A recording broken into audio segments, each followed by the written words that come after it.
What's up, guys? Good morning. Welcome back. It's Tuesday, second video of the day, 10:13 a.m. So I'm going to be answering three different questions that I got. I was watching a video on soft white underbelly. This girl, she was an opiate addict, and so you know, up in the comments, I left a comment and I received a question from somebody there. I don't know if they're subscribed to my channel since then, but I left a comment stating that I'll be turning those questions into a video. So actually, I'm pretty sure I addressed all of this like scattered throughout my video, my channel, but I love getting questions and I love providing my experience. So here we go. First one. Let's get into it.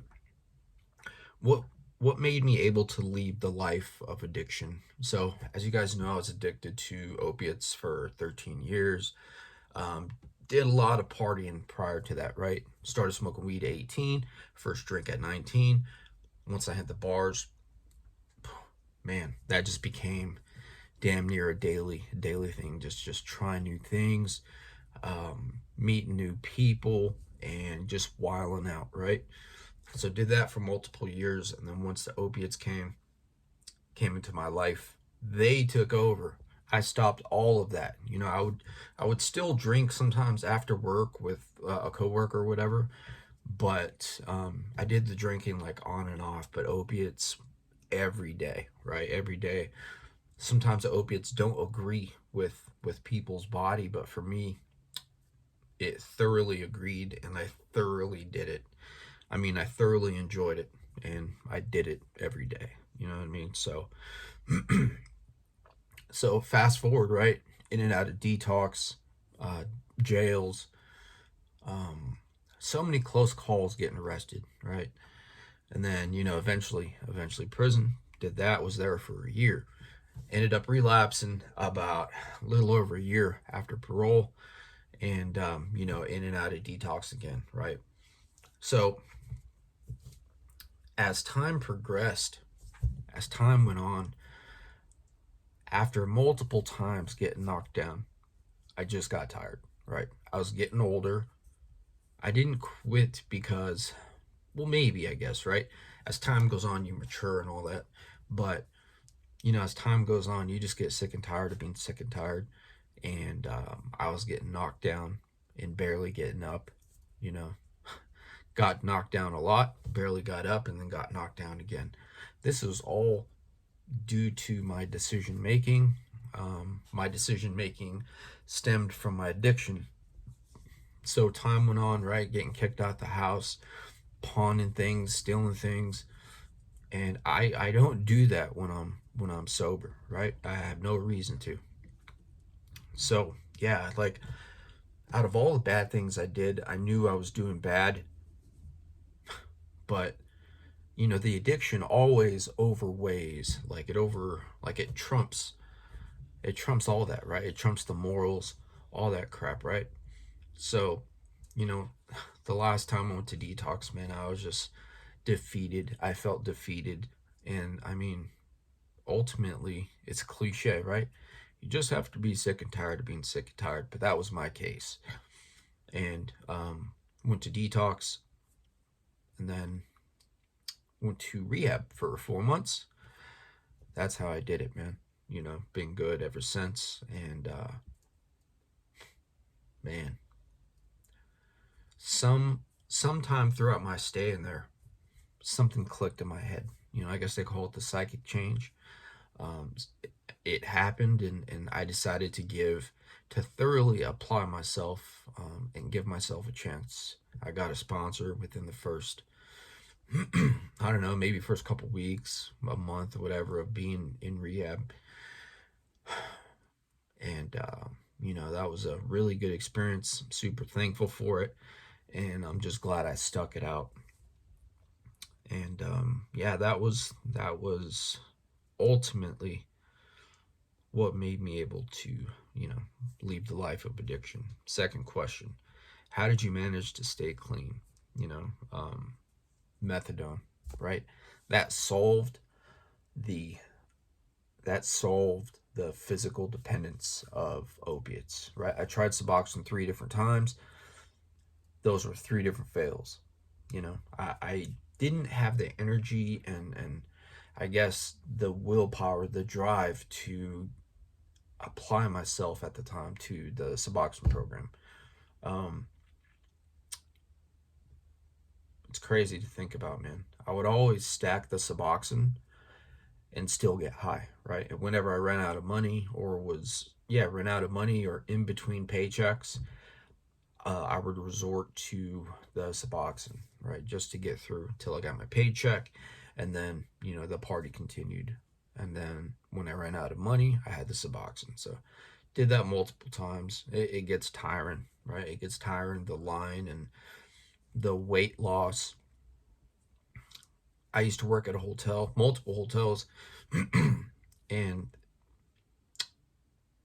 and I'd go there at a certain weight at a certain point in my life, and then as my addiction progressed, right, I'd start losing weight because I had money issues. Therefore, I couldn't get high as much as I wanted to and as my body needed to. So therefore, I lose weight. I couldn't eat until I was high, and so my appearance took a hit, and I felt real self-conscious of the way I looked. I was really shot out. um, I was like, I was at my worst, man, about 145 pounds, around that time. And my normal walking around weight was probably 175, 180.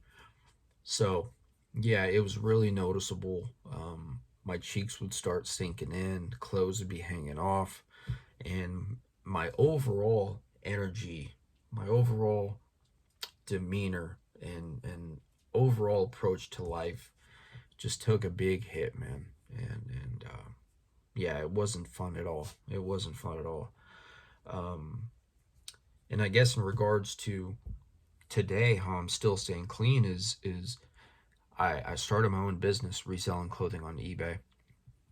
I'm the type of person that has to have a full day, keep their day busy. I wake up early, and I go through my morning routine, and I stay busy. I try and keep the entire day full because I know myself, complacency always takes over. Sometimes, sometimes, a lot of the times actually, when I relapsed, I just got too comfortable with life, and I started calling the wrong people, hanging out with the wrong people, just because I wanted to get high. Like, I just, I mean, I'm not gonna front. I loved getting high. Like, I just loved the feeling. I never had a lot of trauma in my life. I didn't start opiates due to injury, nothing like that. I was at a low point mentally in my life. I was sad, and feeling all types of stuff, right? And I decided to take a 5 milligram Vicodin at the time, and it just cheered me up. Like, it just filled that void, that sadness, that anger inside of me with what I was dealing with in life. And that once that opiate hit, man, it just took over. It just took over and destroyed everything on my path. I'm just surprised and thankful that I'm still here. So, yeah, I got a little off track there. But yeah, so keeping my business, right? Or starting a business, keeping my day busy, and as well as staying involved, I guess, somewhat in the recovery community. I don't go to a lot of meetings. The last meeting I was at was probably about 3 months ago. And I just, I just don't, right? I know I would benefit. I know it would be good just to meet more people, and I would have to be really selective with who I spend time with, right? If they're not on my level, or at a higher level, that I admire and respect and all that, then I shouldn't be hanging out with them. unless I'm there to like doing some sort of outreach or helping them in some sort of way. I have to be real selective with who I bring into my life, because anybody could be swayed. Anybody could be swayed. Anybody could get the case of the efforts and just put their guard down, right? Could mess around and relapse easy, right? Doesn't matter how much clean time sobriety you have, you always have to stay on your game. And I know myself, right? It took me many years to know, to understand why I did what I did, and I'm very, very appreciative of that, you know, because I mean that just comes with sobriety, that comes with staying clean. You really get to know yourself, and you know what it's like to experience the dark side. So staying involved, um, YouTube, I do it mainly for therapy and to help others, and it's nice just being able to network as well, meet other people, throughout the nation, throughout the world. It's nice having other people outside of the US watch this stuff, right? They don't have to comment, but they're watching, you know what I mean? And I appreciate that. you know I would love for like different rehabs to watch these videos, right? I would love to get in contact with rehabs, find out what their clients are dealing with, and see if I could, make some content, right? Because when I was in rehab, one of the rehabs, a certain part of the day or a certain day of the week, we'd watch stuff on YouTube, right? Comedy stuff just to get us out of our head or whatever, right? Like on a downtime, whatever. Maybe on a Sunday in rehab, that would be good. Just to throw on some YouTube and have them watch my videos and hopefully help these people. That'd be awesome. Let's see what I can do about that.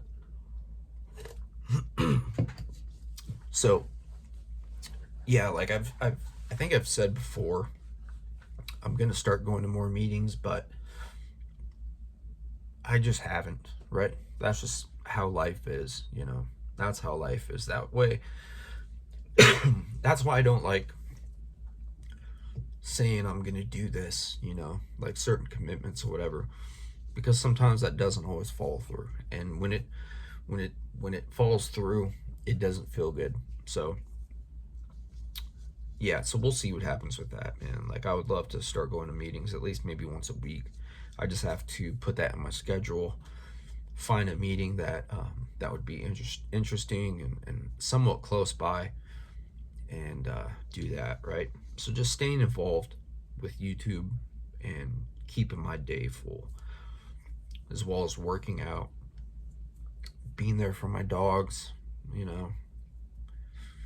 At this point in my life, like I'm really selfish with my time. I have to be really selfish with my energy, who I'm around, and that's another thing that's really, really helping me out, man. Just being real selective where I put my energy and how much energy, to output certain things. And I'm a real happy guy, like in life, just genuinely happy. I've never been this happy in my life, you know. I've never been. Maybe because I experienced the dark side for so long.